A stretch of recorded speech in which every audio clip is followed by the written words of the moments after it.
Баршаңызға сәлем. Менің каналыма қош келдіңіздер. Бүгін сіздермен өте дәмді баклажаннан жасалған рулеттер дайындаймыз. Алдымен бізге кляр дайындау керек. Ол үшін жұмыртқа, ұн және панировочный сухарий қажет. Баклажанды осылай ұзынша етіп турап, оны алдымен жұмыртқаға ұнатып, одан кейін ұнға, одан кейін қайтадан жұмыртқаға, сосын барып панировочный сухарийға аунатып аламыз. Дәл осы видеодағыдай жасап, одан кейін қызып тұрған майға қуырып аламыз, қоңыр түстес болғанша.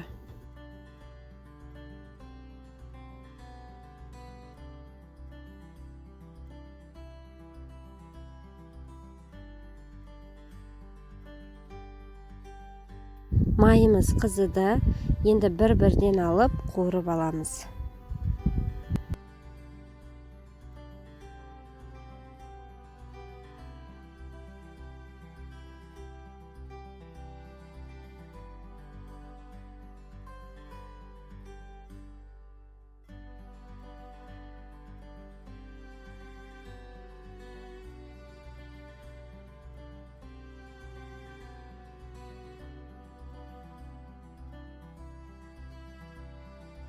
Баклажандарымыз дайын болды, қыздар. Енді біз ішіне салмасын дайындаймыз.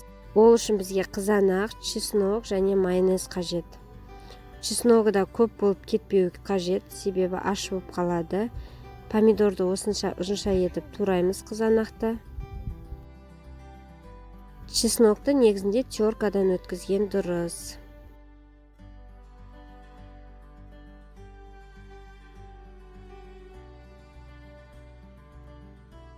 Майонездің ішіне чесногымызды салып, араластырып аламыз.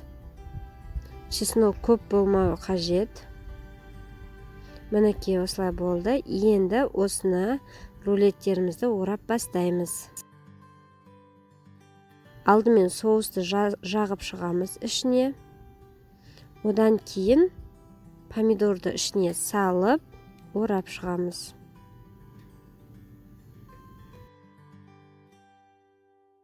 Өте дәмді болады, дастарханның сәнін де өте әдемі келтіреді.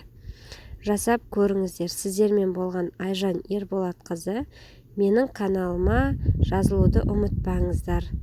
Және де басқа да видеоларымды көруге кеңес етем.